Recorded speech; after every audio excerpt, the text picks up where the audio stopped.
बिस्मिल्लाहिर्रहमानिर्रहीम। इय्याका नअबुदु व इय्याका नस्तईन।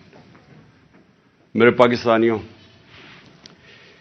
मैं कई चीज़ें आपसे बार बार कह चुका हूं।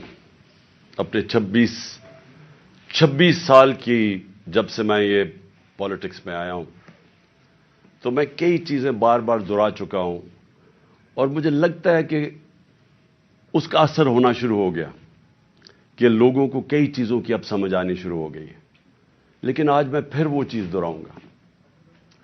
26 साल पहले मैंने अपनी पार्टी का नाम रखा था इंसाफ की तहरीक, जिसको अंग्रेजी में कहते हैं रूल ऑफ लॉ, जिसको आम आदमी समझता है इंसाफ, जिसका मतलब क्या होता है कि कमजोर और ताकतवर कानून के सामने एक बराबर, जिसका मतलब यह होता है कि जानवरों के माशरे में और इंसानों के माशरे में जो फर्क है कि जानवरों के माशरे में इंसाफ नहीं है, इंसानों के माशरे में वो इंसानी माशरा होता ही तब है जिधर इंसाफ होता है।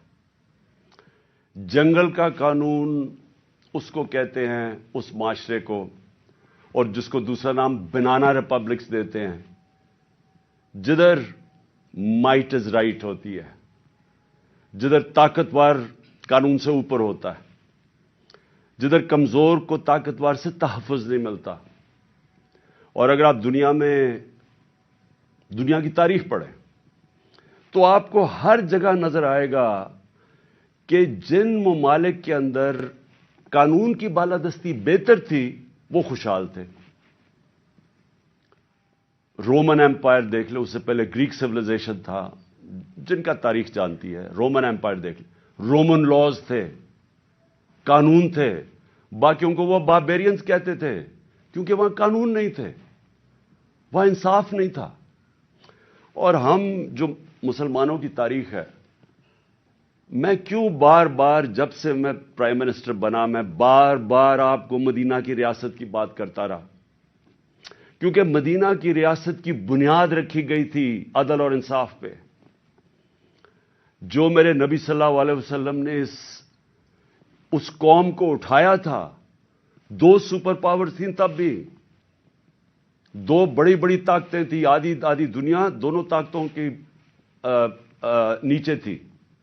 उधर से उन लोगों की हैसियत ही नहीं थी, उनको मेरे नबी सल्लल्लाहु अलैहि वसल्लम ने दुनिया की इमामत करवाई, लेकिन बुनियाद रखी अदल और इंसाफ पे। कानून के सामने सब एक बराबर। फरमाया कि मेरी बेटी भी अगर जुर्म करेगी तो उसको सजा मिलेगी।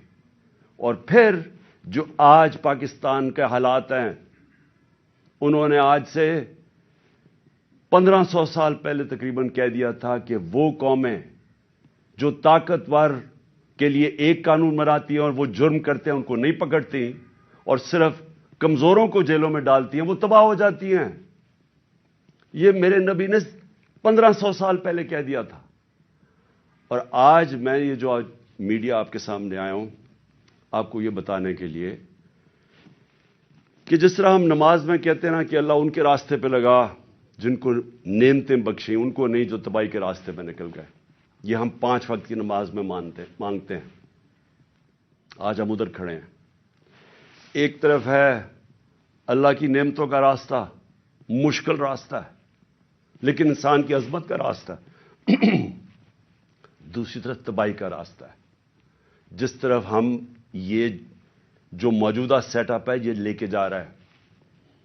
मेरे पाकिस्तानियों, याद रखें, मैं वो खुशकिस्मत इंसान हूं, 70 साल जिसकी उम्र है। अल्लाह मुझे सब कुछ दे बैठा है। कोई इतना खुशकिस्मत नहीं, मैं उसका बार बार शुक्र अदा भी करूं तो वो काफी नहीं है। किसी इंसान को इस मुल्क में अल्लाह ने इस तरह की इज्जत नहीं दी। हुकूमत से इन्होंने साजिश के तहत मुझे बाहर निकाला तो आप लोगों ने लाखों की तादाद में सड़कों पर निकले। किस प्राइम मिनिस्टर को आज तक इस तरह की इज्जत मिली है? और हुकूमत के बाहर पब्लिक के अंदर मैं निकला तो जिस तरह की इज्जत आपने मुझे दी, किसको मिली आज तक? कौन से प्राइम मिनिस्टर को मिली? तो उसके लिए वजारत उज़्मा क्या चीज है? इससे बड़ी चीज क्या है कि कौम उसकी इज्जत करती है। تو میں آج آپ کے لیے یہ کہنا چاہتا ہوں کہ دیکھیں، یہ آپ ایک بڑے خطرناک موڑ پہ کھڑے ہیں۔ اگر میری قوم میری آواز آج سن کے آپ جو اللہ نے ہمارے اوپر حکم دیا ہوا ہے جہاد کا، جہاد ہے کیا؟ پہلے میں یہ بھی کلیئر کر دوں، ظلم کے سامنے اور ناانصافی کے سامنے کھڑا ہونا جہاد ہے۔ اللہ نے ہمارے پہ فرض کیا ہوا ہے۔ کیوں کیا ہوا ہے؟ ہماری بہتری کے لیے۔ جو قومیں رائے حق پہ کھڑی ہوتی ہیں اور انصاف کے لیے کھڑی ہوتی ہیں وہ آزاد ہو جاتی ہیں، اور انصاف کے بعد ہی خوشحالی آتی ہے۔